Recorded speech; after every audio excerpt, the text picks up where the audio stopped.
আসসালামু আলাইকুম সুপ্রিয় শিক্ষার্থী বন্ধুরা, welcome to my online channel. আমি মোহাম্মদ হেলালুদ্দিন নাহিদ, সহকারী শিক্ষক বালবনিয়া রাশেদি হাই স্কুল, মাধ্যমিক স্কুল। সুপ্রিয় শিক্ষার্থী বন্ধুরা, বৈশ্বিক করোনা মহামারীতে তোমরা নিশ্চয়ই ভালো আছো। আমিও আল্লাহর অশেষ রহমতে ভালো আছি। বিদ্যালয়ের প্রাঙ্গণ তোমাদের শূন্যতার কারণে আমরা স্বভাবতই বিষণ্ণ। আল্লাহ রাব্বুল আলামিনের কাছে দোয়া করছি, আল্লাহ যেন আমাদেরকে অতি শীঘ্রই করোনা মহামারী থেকে মুক্তি দিয়ে আবার স্কুলে প্রাঙ্গণে ফেরার তৌফিক দান করেন। আলহামদুলিল্লাহ। আজকের আমি তোমাদের সাথে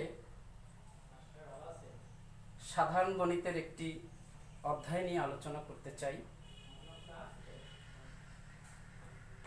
ক্লাসটা নবম এবং দশম উভয় শ্রেণীর জন্যই।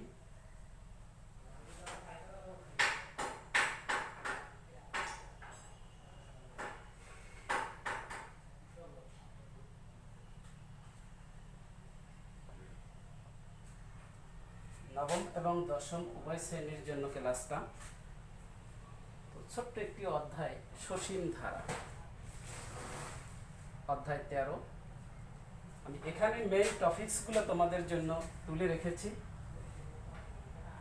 এই অধ্যায়ের যে বিষয়গুলো খুবই গুরুত্বপূর্ণ, আলোচনা করার পরে সমস্যা সমাধানে এগিয়ে যেতে হবে, সেরকম কিছু টপিকস আমি তুলে রেখেছি। কর্ম ও অনুকর্ম,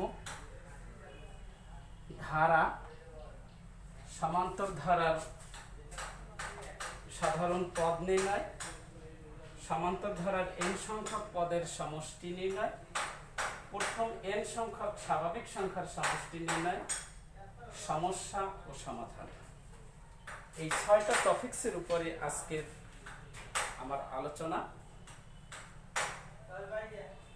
এই মুহূর্তে যারা আমার অনলাইন ক্লাসটি দেখছো এবং শুনছো, সবাইকে আন্তরিক অভিনন্দন ও শুভেচ্ছা। চলো এবার শেখা যাক কর্ম ও অনুকর্ম কি। কর্ম আমাদের প্রাত্যহিক জীবনে কর্মের ব্যবহার, কর্ম একটি প্রচলিত শব্দ। যেমন ভোগ্যপণ্য সাজাতে বা বিভিন্ন অনুষ্ঠানের নাটক বা অনুষ্ঠানের সিরিয়াল সাজাতে, গুদামঘরের দরবাদিগুলো সাজিয়ে রাখতে এই কর্মের ব্যবহার আছে। তাছাড়া আমাদের জীবনে ব্যবহারের জন্য ছোট থেকে বড়,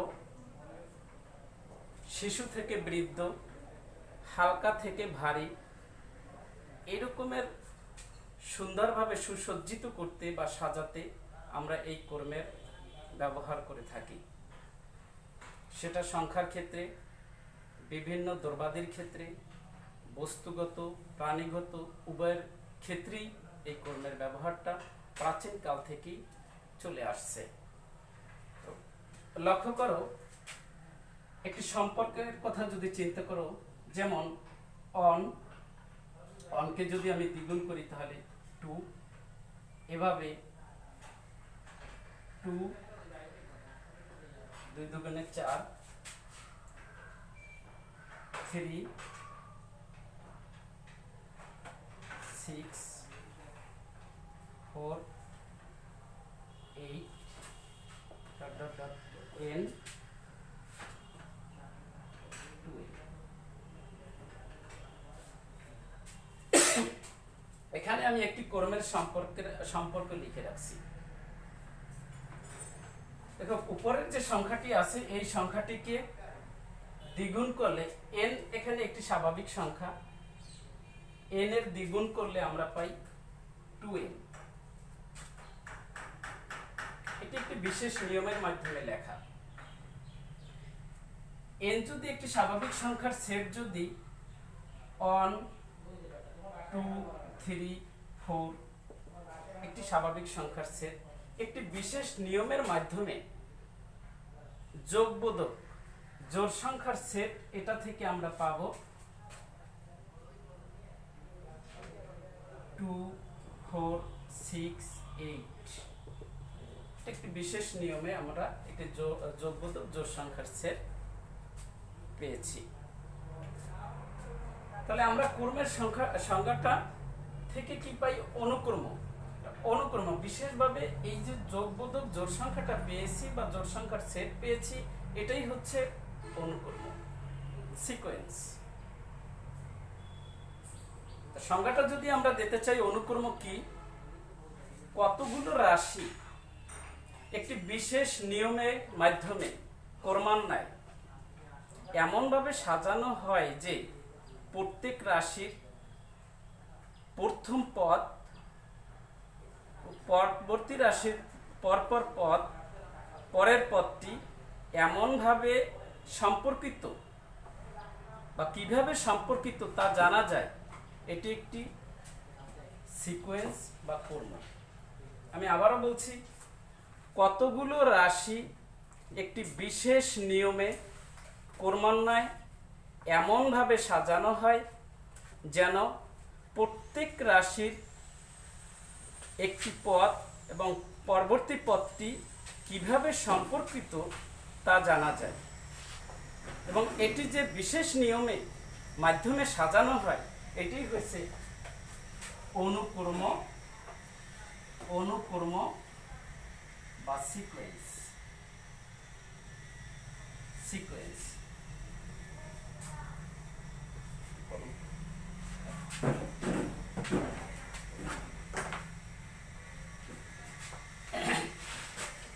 তাহলে আমরা ক্রম এবং অনুক্রম শিখলাম।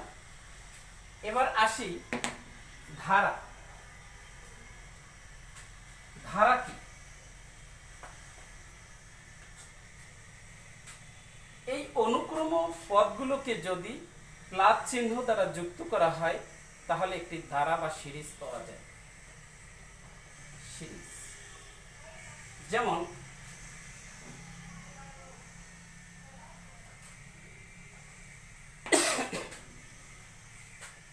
on 3 5 7 2n minus 1 একটি বিজোড় সংখ্যার ক্রম। 2 4 6 8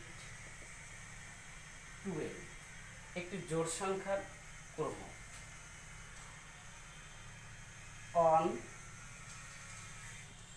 2 4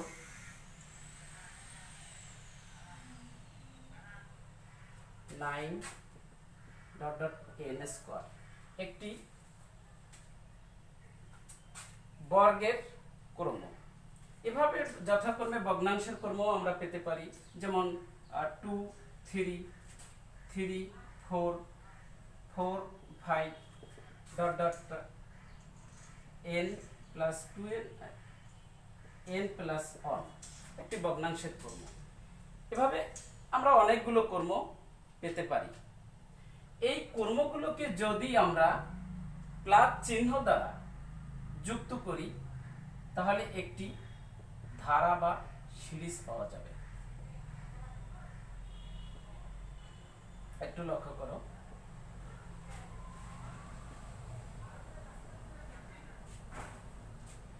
তাহলে এই কর্মগুলোকে যদি কোনো কর্মগুলোকে যদি প্লাস চিহ্ন দ্বারা যুক্ত করা হয় তাহলে একটি আমরা সিরিজ বা ধারা পাব। এই ধারাকে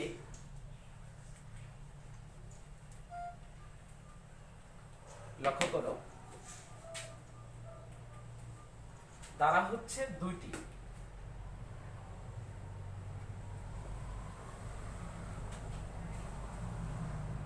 সমান্তর ধারা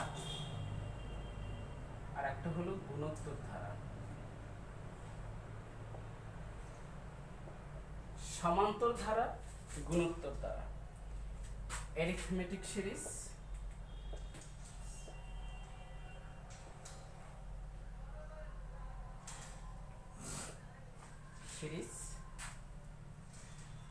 জিওমেট্রি,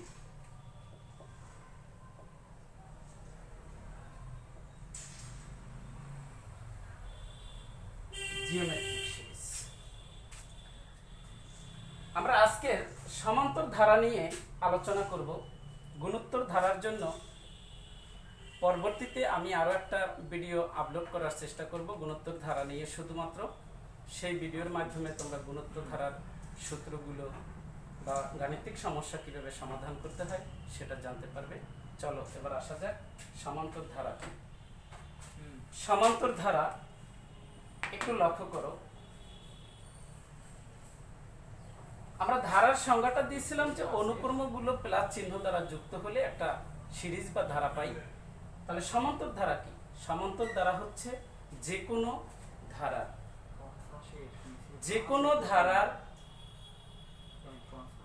যে কোনো দুইটি পদের পার্থক্য যদি পরস্পর সমান হয়, পরপর সমান হয়, যে কোনো ধারার দুটি পদের পার্থক্য যদি পরপর সমান হয় তাহলে সেটা একটি গুণোত্তর ধারা। যেমন 2, 4, 6, 8 প্লাস ডট ডট একটি ধারা, n-তম পর্যন্ত একটি ধারা বা 13তম। তাহলে এখানে কি দেখতে পাচ্ছি?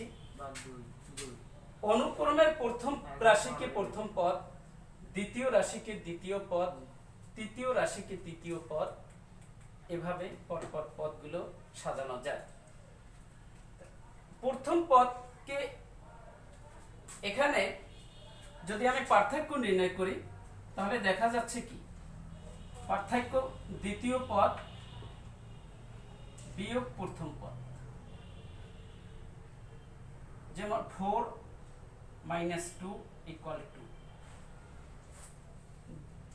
পরবর্তী দ্বিতীয় পদ, তৃতীয় পদ বিয়োগ দ্বিতীয় পদ = 6 - 4 = 2। তাহলে আমরা কি দেখতে পাচ্ছি যে এখানে পরপর দুটি পদের পার্থক্য সমান। এটা একটি সমান্তর ধারা। গুণোত্তর ধারা কি?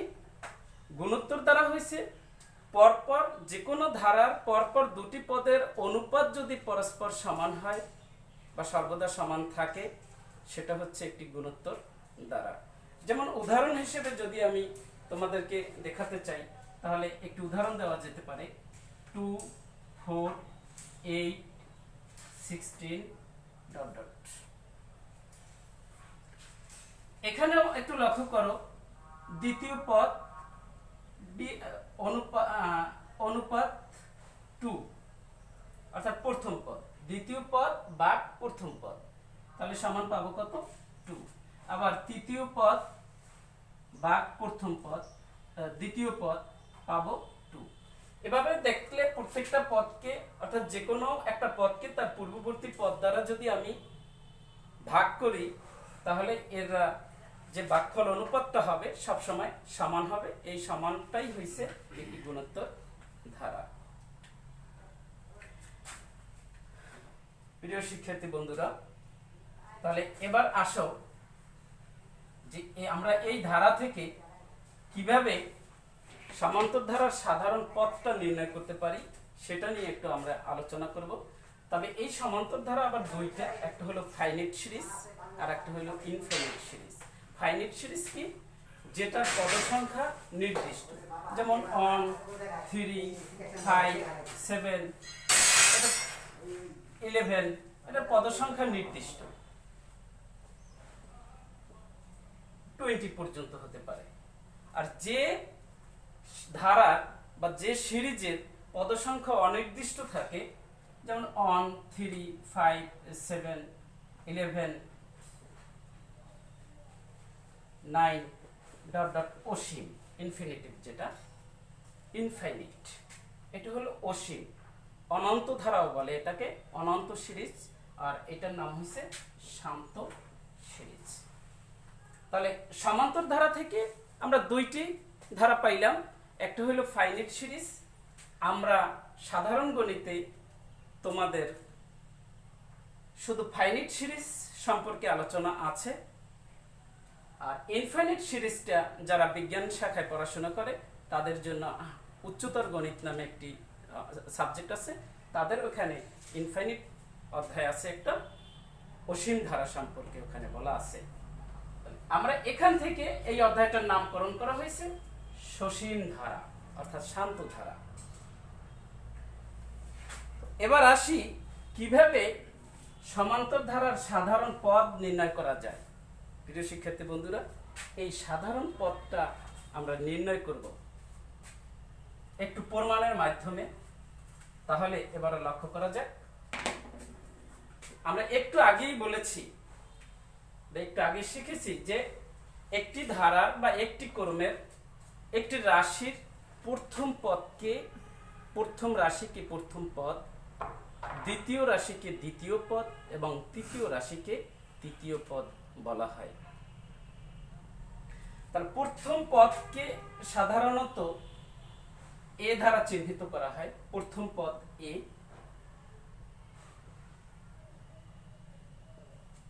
তাহলে দ্বিতীয় পদটা কত হয়? দ্বিতীয় পদ এ প্লাস ডি। এভাবে যদি আরো বের করি, তৃতীয় পদ সমান এ প্লাস 2d। নেক্সট,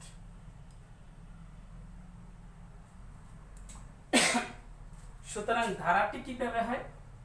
ধারাটি আমরা লিখতে পারি এ প্লাস ডি প্লাস এ প্লাস 2d প্লাস এ প্লাস 3d। এটি একটি ধারা।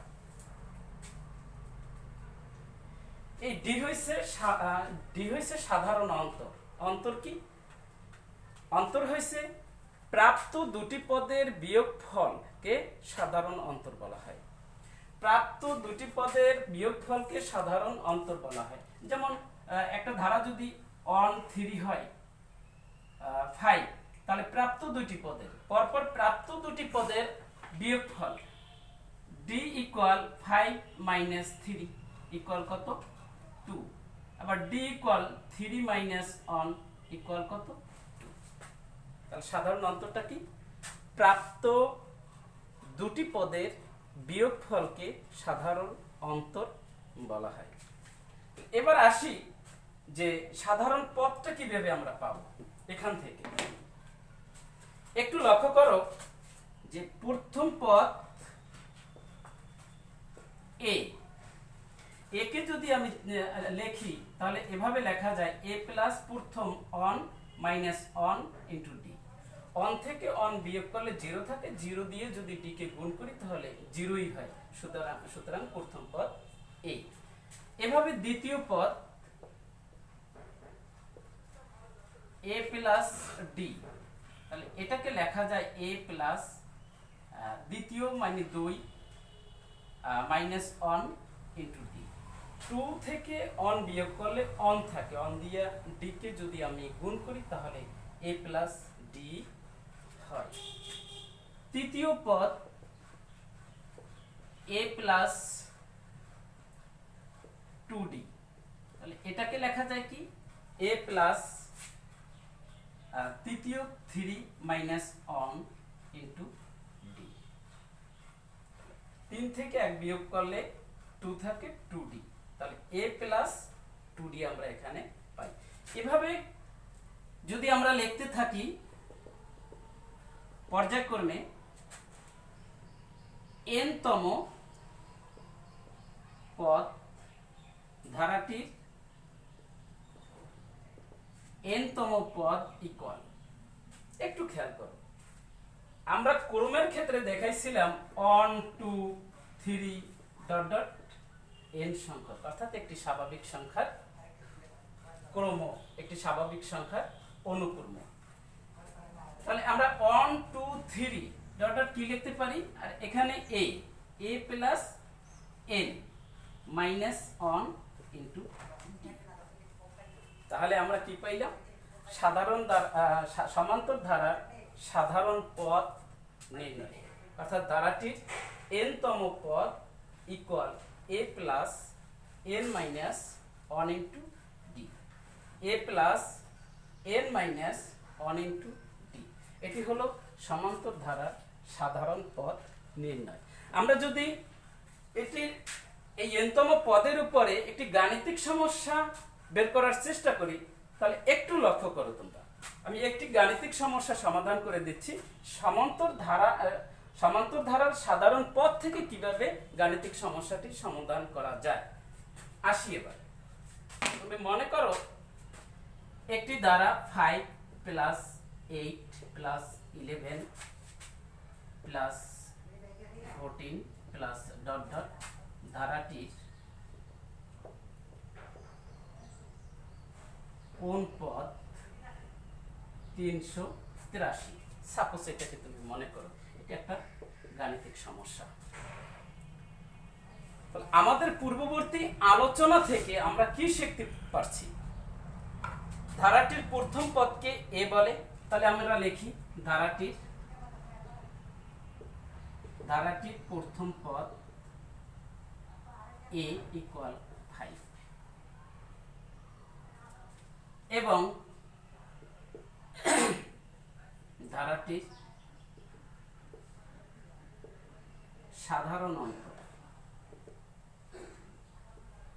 সাধারণ অন্তরকে ডি দ্বারা প্রকাশ করা হয়। আমি একটু আগেই বলেছি যে প্রাপ্ত ধারার দুটি পদের বিয়োগফলকে সাধারণ অন্তর বলে।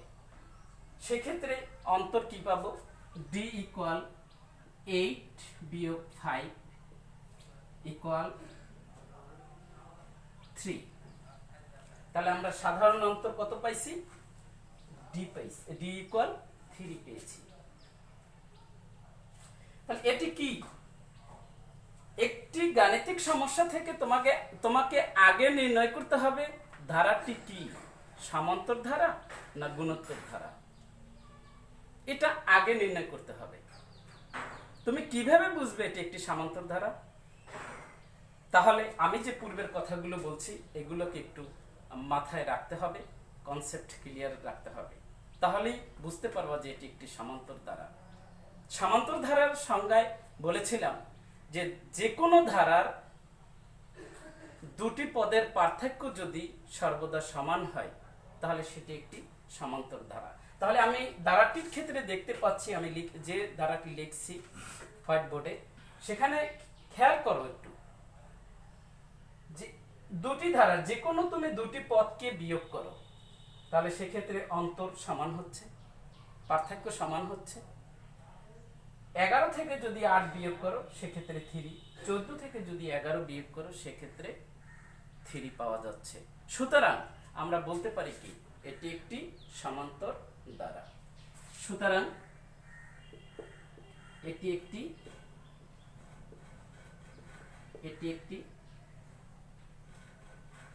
সমান্তর ধারা। তাহলে যখন আমরা সমান্তর ধারা বের করে ফেললাম, কি বলছেন, ধারাটির কোন পদ 383। তাহলে ধরে নেই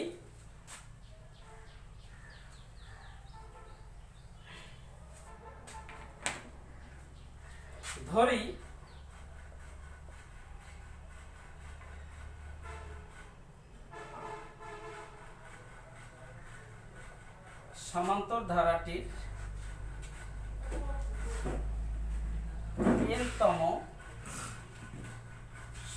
ধারাটির n-তম পদ কত, 383।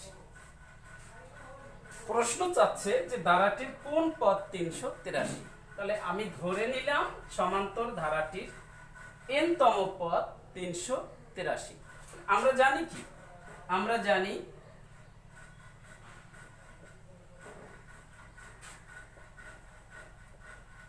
সমান্তর ধারার n-তম পদ a plus n minus 1 into D. একটু আগেই তোমাদেরকে আমি প্রমাণ করে দেখাইছি যে সমান্তর ধারার সাধারণ পদ কিভাবে নির্ণয় করতে হয়, সেই সূত্র দিয়েই আমরা এই অঙ্কটা করব। যে আমরা জানি সমান্তর ধারার n তম পদ equal a plus n minus 1 into D. তাহলে কিভাবে করা যায়? সুতরাং a plus n minus 1 into D সমান কত ধরে নিছি 383, শেষ পদ যেটা। এবার সমাধান করা যাক। এর মান আমরা কত পেয়েছি?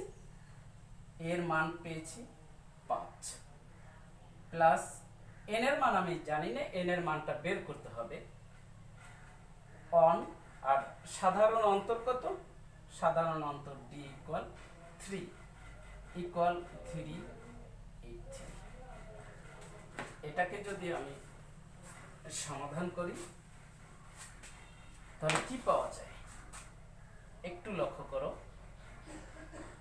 5 প্লাস 3 দিয়ে গুণ করো 3n মাইনাস 3 ইকুয়াল 383, বা 5 থেকে 3 বাদ দাও 2 প্লাস 3n ইকুয়াল 383, বা 3n ইকুয়াল 383 পাশে নিয়ে আসো, প্লাস আছে হবে মাইনাস, বা 3n ইকুয়াল 381।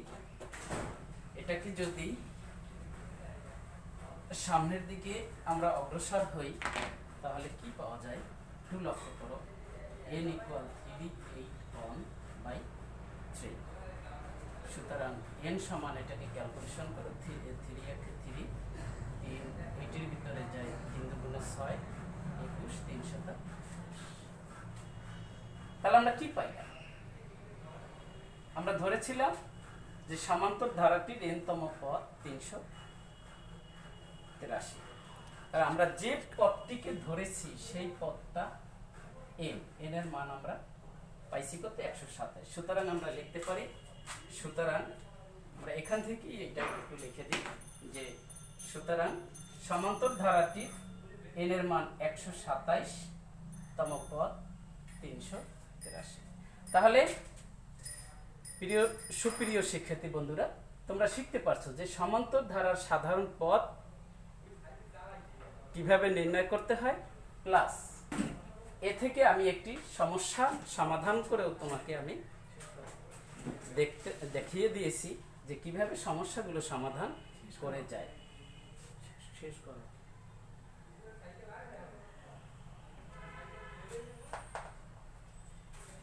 এবার আসো সমান্তর ধারার n সংখ্যক পদের সমষ্টিকে আমরা নির্ণয় করব।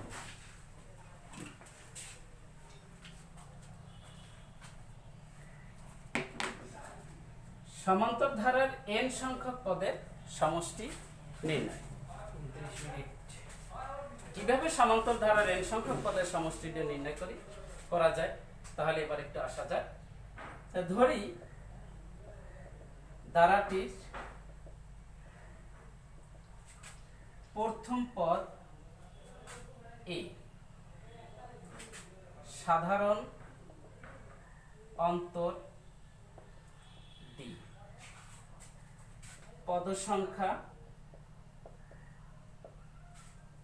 n এবং শেষ পদ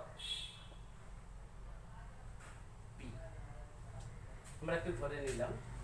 সুতরাং সমান্তর ধারার n সংখ্যক পদের সমষ্টি, n সংখ্যক পদের সমষ্টি ইকুয়াল hn। n সংখ্যক পদের সমষ্টি hn। তাহলে ধারাটিকে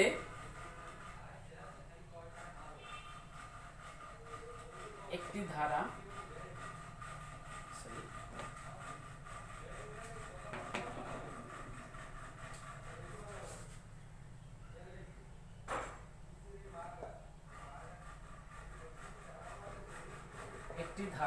Sn equal a plus a plus d a plus 2d dot dot p minus 2d plus p minus d plus এই ধারাটিকে যদি আবার বিপরীত ক্রমে আমি লিখি তাহলে কি পাওয়া যাবে? Sn equal p plus p minus d plus p minus 2d plus dot dot a plus 2d plus a plus d plus a। এটাকে আমি এবার যোগ করব। কি করলাম? একটি ধারা লিখলাম। এই ধারাটি আমরা পূর্বে কিভাবে ধারা লিখতে হয় সেই ধারাটি শিখছি, সেই ধারাটি এখানে লিখলাম। আর ধরে নিচ্ছি n সংখ্যক পদের সমষ্টি Sn। তাহলে Sn equal a plus d a plus 2d এটি একটি ধারা। যেহেতু শেষ পদ p, তাহলে p minus 2d p minus d plus শেষ পদ p। সেম ওই ধারাটিকে কি করলাম? বিপরীত ক্রমে লিখে বিপরীতভাবে ধারাটিকে সাজিয়েছি। তাহলে বিপরীতভাবে সাজালে এরকমের হয়। এবার দুটি ধারাকে যোগ করব। যোগ করে Sn 2 Sn ইকুয়াল কি হয়? a plus p প্লাস এখানে a plus p পর্যায়ক্রমে a plus p plus dot dot dot dot a plus p a plus p a plus p। আমরা কি লক্ষ্য করছি? 2Sn সমান a plus p এখানে অনির্দিষ্ট। তা ধরে নিই পদ সংখ্যা a, পদ সংখ্যা n। তাহলে কি হয়? n equal a plus n তম a plus p কতবার আছে? n সংখ্যক বার, n into a plus p বা 2Sn equal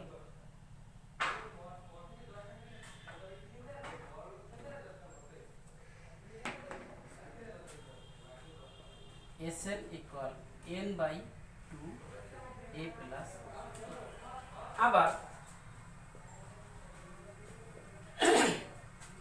আবার যেহেতু ধারাটির n তম পদ ইকুয়াল p, তাহলে সুতরাং n তম পদ কি? a plus n minus 1 into d equal p। আমি যদি এখানে এই সমীকরণটাকে 1 নং সমীকরণ ব্যবহার করি, 1 নং সমীকরণ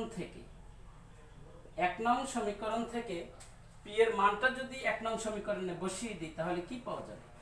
Sn n by 2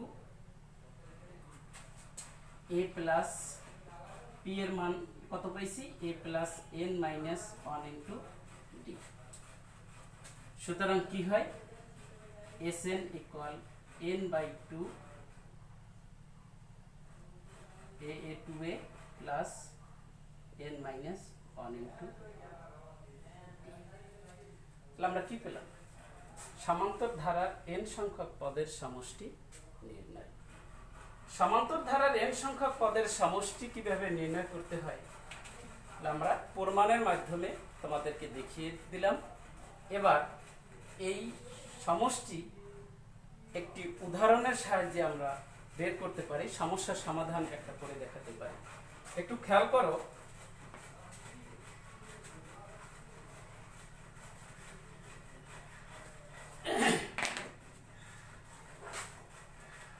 যেমন 3 plus 5 plus 7 plus 9 plus ধারাটির 20টি পদের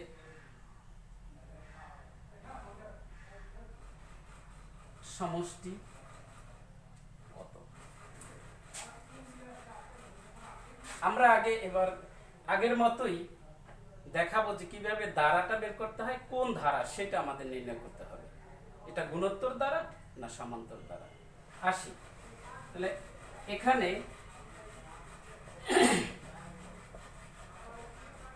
ধারাটির প্রথম পদ a ইকুয়াল 3, সাধারণ অন্তর d pi minus 3 ইকুয়াল 2 এবং পদ সংখ্যা n equal 20।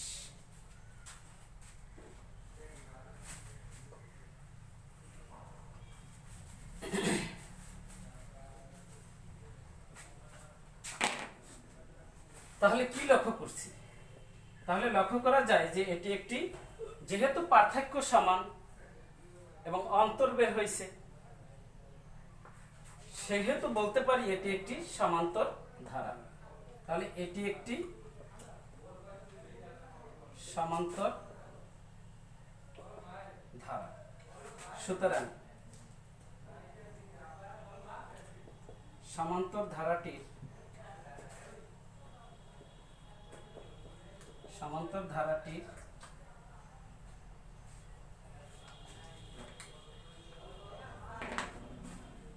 n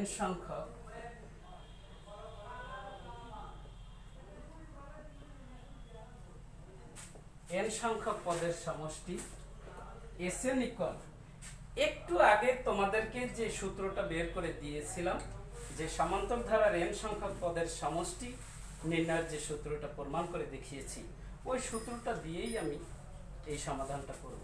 Sn equal n/2 2a plus n minus 1 into. সুতরাং সমান্তর ধারাটি কততম? 20 ধারাটি 20 সংখ্যক 20 সংখ্যক পদের সমষ্টি অথবা 20টি পদের সমষ্টি, n সংখ্যক পদের সমষ্টি অথবা 20টি পদের সমষ্টি। 20টি পদের সমষ্টি কি হয়? s, n এর মান যেহেতু 20, তাহলে n যেখানে আছে সেখানে 20 বসিয়ে দিই, 20 2a plus 20 minus 1 into t। Next, এখান থেকে যদি আমি 2 দিয়ে ভাগ করি 20কে, তাহলে লেখা যায় 10, আর 2 এর মান আমরা পূর্বেই বের করছি 3, প্লাস 20 থেকে যদি 1 বিয়োগ করি তা থাকে 19 ইন্টু d এর মান 2, ব্র্যাকেট 10 3 দুগুণে 6 19 দুগুণে 38। তাহলে ক্যালকুলেশন করলে আমরা কত পাবো? 10 আর এখানে পাবো 6 8 14 3 এর 4 44, তাহলে আমরা পাবো 54। এই आंसर কি পাইলাম আমরা?